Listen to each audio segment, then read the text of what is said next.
Hello hi नमस्कार। आज आम फिडर ब्रेकडाउन हो जाइए। बर्तमान ये स्विच काटिक मुझे बसी। बर्तमान में जो खरार ताप बर्तमान में 40 ରୁ 45 डिग्री छुई।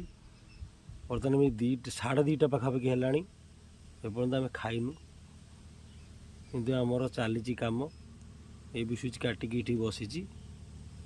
देखो ये जो खरारे पानी भी नहीं, नाले पानी भी नहीं, किंतु लाइन तो दवाक पड़ो। लाइन नदेले लोक मैंने व्यस्त हो जाती।